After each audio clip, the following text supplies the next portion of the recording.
Halo teman-teman semua yang kami sayangi dan kami banggakan. Ini adalah materi kedua dari video sebelumnya, yaitu invertebrata dari kerajaan Porifera dari kelompok 7 dengan saya sendiri Christian Willy Silitonga dari Prodi Teknik Kelautan sebagai Prince dari kerajaan ini, ditemani oleh dua bidadari cantik. Yang pertama ada Dita Imanda dari Prodi Teknik Sipil, yang kedua ada Jessica Angelia dari Prodi Teknik Sipil. Semoga ilmu yang kami berikan dapat bermanfaat bagi teman-teman semua. Selamat menonton, enjoy! Yo guys, pada kesempatan yang indah ini kita akan membahas tentang video yang kedua atau materi yang kedua, yaitu invertebrata. Di mana materi yang pertama sudah diupload mengenai vertebrata.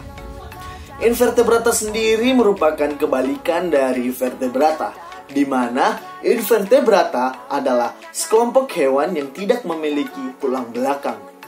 Invertebrata dikelompokkan atau diklasifikasikan menjadi 7. Klasifikasi ini kita sebut saja sebagai sebuah kerajaan, sama seperti minggu lalu, yaitu tentang vertebrata kita klasifikasikan menjadi sebuah kerajaan, biar teman-teman semua mudah untuk mengingatnya.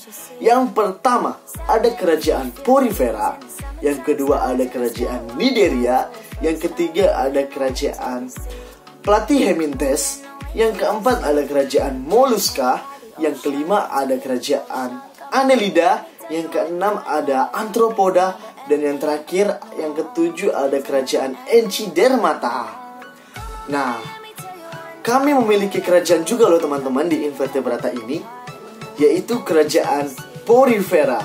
Saya sendiri, Christian Willy Silitonga, menjadi Prince dari kerajaan Porifera dan tentunya ditemani dua bidadari cantik dari kerajaan yang sama, yaitu kerajaan Porifera.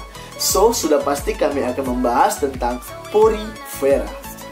Porifera merupakan salah satu kelas dari invertebrata atau hewan tidak bertulang belakang.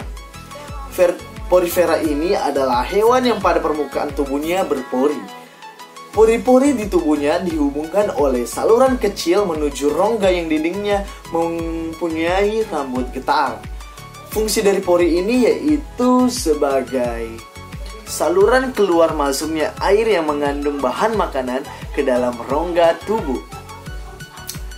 Porifera merupakan hewan bersel banyak atau kita sebut dengan metazoa yang paling sederhana atau primitif, karena sel-sel cenderung bekerja sendiri-sendiri dan belum terorganisasi atau belum terorganisir dengan baik.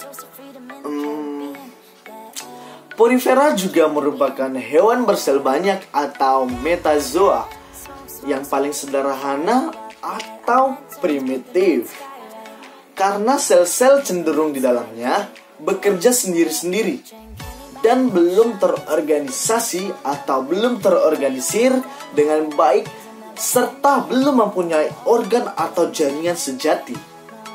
Ia juga merupakan hewan multiseluler, tapi belum mempunyai jaringan, organ, ataupun sistem organ.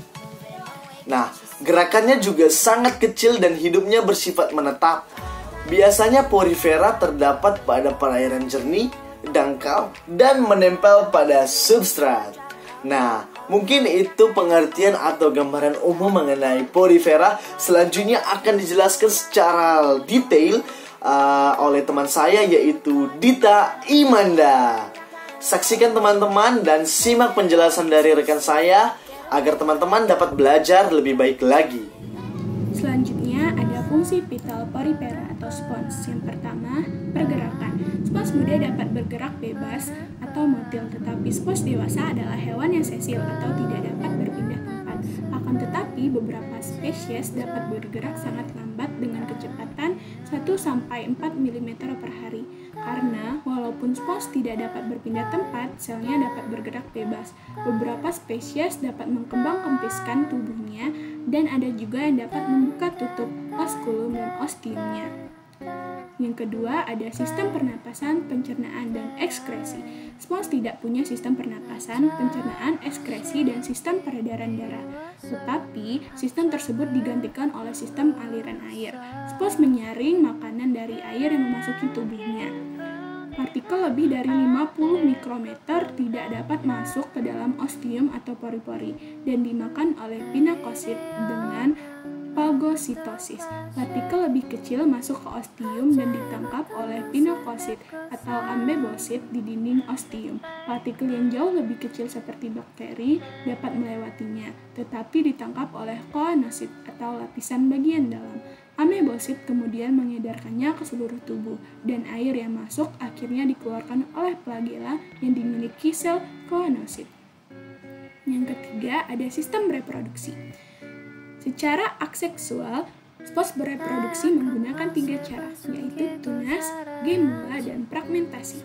Sedangkan secara seksual, kebanyakan porifera adalah hewan hermafrodit atau punya 2 kelamin dalam satu individu, tetapi sel telur dan sel sperma dihasilkan pada waktu yang berbeda. Spons tidak punya gonad atau organ reproduksi, tetapi spons dapat menghasilkan sperma lewat koanosit, sedangkan sel telur dihasilkan oleh amebosit. Spons mengeluarkan sel sperma ke air dan bertemu sel telur. Ada yang dilepas ke air dan ada yang tetap di tubuh ibu. Telur yang berfertilisasi berenang mencari tempat untuk menempel dan tumbuh menjadi individu baru. Yang keempat, siklus hidup. Spons di daerah iklim sedang hidup sampai beberapa tahun, tetapi beberapa spons tropis dan spons laut dalam dapat mencapai umur 200 tahun atau lebih. Beberapa demosponia tumbuh 0,2 mikrometer per tahun. Jika pertumbuhannya konstan, hewan dengan lebar 1 meter mungkin berumur 5.000 tahun. Beberapa spons memulai reproduksi seksual ketika berumur beberapa minggu, dan ada yang menunggu sampai beberapa tahun. Yang kelima, pertahanan diri. Beberapa spons dapat mengelupaskan spikulanya dan membentuk karpet tebal yang mampu mengusir Echinodermata yang mendekati dan memangsanya. Mereka juga dapat memproduksi racun, misalnya ageliperin yang dapat membunuh organisme sesil seperti briozoa atau tunicata yang dapat tumbuh di badan mereka. Beberapa pertahanan diri ini, spons juga memiliki keuntungan dalam bersaing untuk mendapatkan tempat hidup, karena organisme lain tidak dapat mendekat atau tumbuh di dekatnya. Selanjutnya ada habitat spons. Spons dapat ditemukan di seluruh dunia, dari daerah tropis sampai kutub. Kebanyakan tinggal di air jernih dan tenang, supaya partikel kotoran tidak menutupi pori-pori spons dan membuat mereka kesulitan untuk bernapas dan makan. Spons tinggal di balik permukaan keras, seperti bebatuan atau permukaan lembut seperti pasir. Berbeda kelas, berbeda pula habitatnya. Spons kapur tinggal di laut dangkal, sedangkan spons kaca tinggal di laut dalam. Yang terakhir adalah peran porifera dalam kehidupan. Kebanyakan spons memiliki kalsium karbonat atau spikula dari silika yang membuatnya terlalu kasar dan keras untuk digunakan. Tetapi beberapa jenis porifera seperti spongia dan hipospongia dapat digunakan sebagai pos mandi karena rangkanya lunak dan penuh rongga. Orang Eropa zaman dahulu menggunakan spons untuk berbagai hal seperti bagian dalam pelindung kepala, penyaring air, atau alat pembersih. Akan tetapi pada pertengahan abad ke-20 membuat spons hampir punah, sehingga kegunaannya diganti dengan spons sintesis. Rangka spons dapat digunakan sebagai hiasan. Zat kimia yang dikeluarkannya memiliki potensi obat penyakit kanker dan penyakit lainnya. Contohnya zat plakoridin A yang ditemukan pada spons plakortis di Jepang dapat digunakan sebagai sitotoksin bagi limfoma atau kanker limpa. Selain itu, ternyata porifera dapat mengembalikan kualitas air. Hal ini dapat dibuktikan karena zat-zat yang tidak berguna yang berada di sekitar porifera bisa tersedot melalui pori-pori, dan porifera akan menyaringnya. Selanjutnya kita akan masuk ke dalam struktur tubuh porifera. Struktur tubuh porifera terdiri dari yang pertama ada spongasel, berfungsi sebagai rongga tubuh. Yang kedua ada ostia, berfungsi sebagai lubang masuknya air. Yang ketiga ada osculum, berfungsi sebagai lubang keluarnya air. Yang keempat ada dinding tubuh yang tersusun atas 2 lapisan sel, yaitu lapisan luar, sel pinakosit sebagai pelindung, dan lapisan dalam, sel koanosit yang berfungsi mengalirkan air, menangkap dan mencerna bahan makanan. Di antara pinakosit dan koanosit terdapat lapisan non-seluler atau mesohil yang berupa protein bergelatin, yaitu arkeosit, skleroblast, dan amebosit.